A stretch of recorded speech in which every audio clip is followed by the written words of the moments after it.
Welcome to part 2 of episode 33 of the Psychotherapist Podcast. In this part of the episode, I talk about an incident I had just walking about minding my own to-do, and I realized that we're trapped in an Orwellian hell of compliance culture. I also talk about that in bunnies, the most fearless bunnies I've ever seen in my life.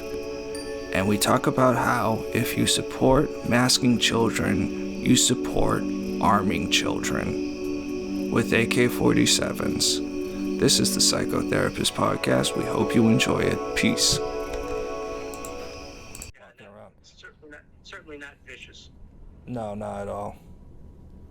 All right, we got sidetracked, so let's get back to where you were coming from.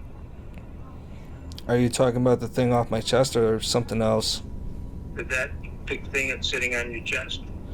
So this is just something I kind of know. Whoop! Dropped my phone.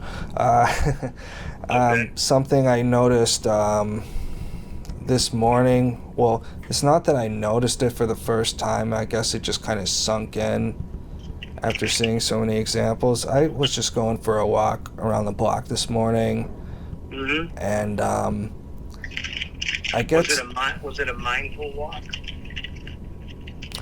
I like, the thing is, it's really great. There's a lot of bunnies out in the neighborhood. They come out and they, apparently in the mornings, early mornings and the late evenings.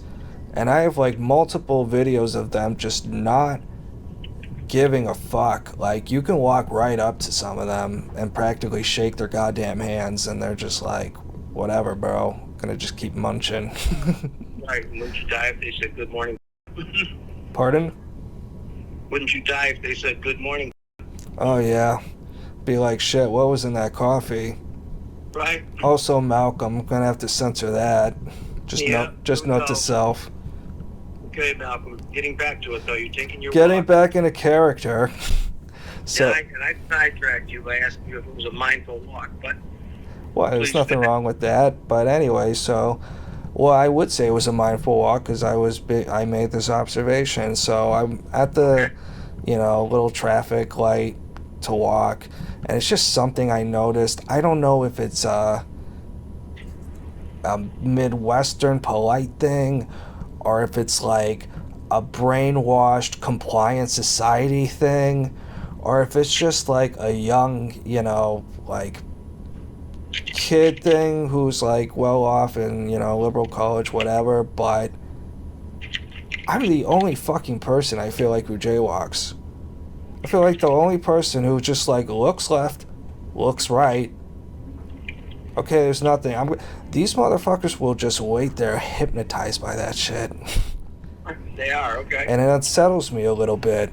I think of, it reminds me of, he's not my favorite, but Trevor Noah, I remember seeing, he had a, fun bit where he was talking about being from South Africa compared to coming to America, where, like, we treat the traffic lights like this sacred thing, where in South Africa, it's more like a suggestion. Right. So, I mean... China doesn't exist, so... Oh, yeah, I'm sure there's a lot of... Older Chinese people get hit by cars in my area where I live anyway. Oh yeah, and I've seen like just travel documentaries, and it could be in India or the Middle East or Italy. There's a lot of places where it's just like the traffic's just wild, and there's millions of mini motors and pedestrians all mixed into this crazy free for all, But anywho, so it kind of blows my mind a little bit how much people will just stand there and just submit to this fucking light when there's just no cars in sight. No one has any balls in this town, Bob, and it really fucking bothers me. I wanted to just get that off my chest. Do you think there's something you could observe in society, though? Like could it be just one of many metrics of, like, the formulation of a more compliant society? Oh, absolutely. You know what I mean? Absolutely. I mean, I know why I think you behave that way. I'm not sure if theirs is simply an issue of compliance. But you're from Massachusetts. I mean, you grew up, where traffic laws and rules of the road just didn't exist, right? I don't remember any of that shit. So there's a cultural phenomenon here. I suppose that's why I wondered if it was just like maybe a Michigan or a Midwestern thing or whatever, but or if like, you know, maybe the cops really would be like a dick and give me a ticket or something for that shit, but fuck, at least that'll be a fun story. Are you gonna chance it? I haven't been caught yet. Okay. Watch me end up on the fucking news, man. Ends up on Rampage high-speed chase after jaywalking. Right. Yeah. It's a great question, though. Your brain is working this morning. That's for sure. It's a great question. Yeah. I mean, I think that you're on it to it when you mentioned, you know, this issue of compliance, Midwest compliance. Or not even Midwestern. Like, I honestly think of it more in terms of post-COVID, post-medical authoritarianism, you know. I mean, I was thinking about this the other day. It kind of bothers me that, like, you know, I mean, I never, like, made an issue of it, but when people would say, oh, well, the kids just, like, put on the mask and they don't fight it, so they get it. Mm-hmm. You can kids just or do what the fucking adults tell them to, like, when it comes to that shit. You go to Africa, you can hand a fucking 12-year-old an AK-47. Hey, they get it. Yeah, they get it, right? You know, so it's just, I don't know, it just seems like a, what's the word I'm looking for? Erroneous argument, but whatever. As a therapist, I should be looking for a deeper meaning to your, you know, observation.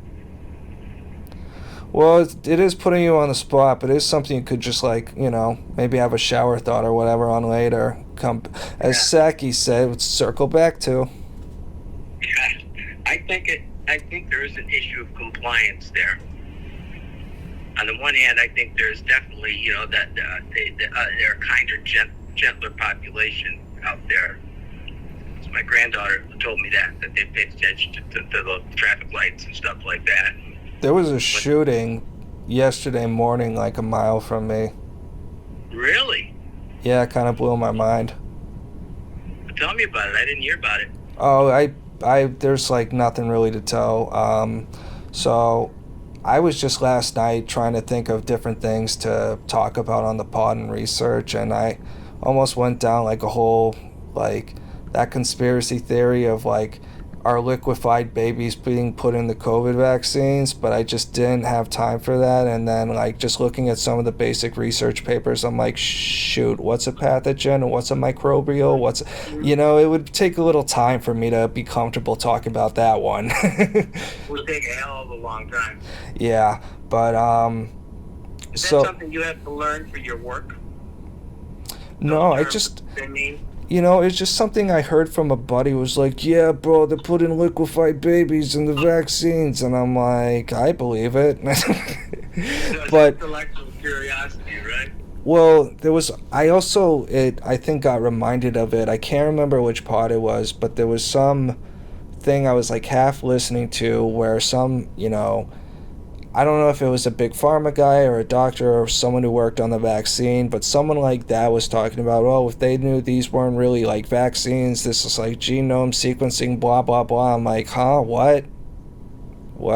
You know, so it's like, I don't know, man. I just think it's going to be real fun when we learn, like, you know, a decade or two from now that we all got all this shit that we can't sue over, you know? I think that was the real vaccine well, I mean, there were definitely anti-vaxxers for sure, but I think what was undercounted, I think, amongst that sort of broad cadre was just anti-big pharma people and anti-hey, I can't sue if I get fucked on this, so, you know. I take the tickets, yep. But that's a whole other conversation, so, anywho. Do you want to just take a quick 5-second break so I can just pause the tape and start a new one? Yeah, go ahead. Thanks.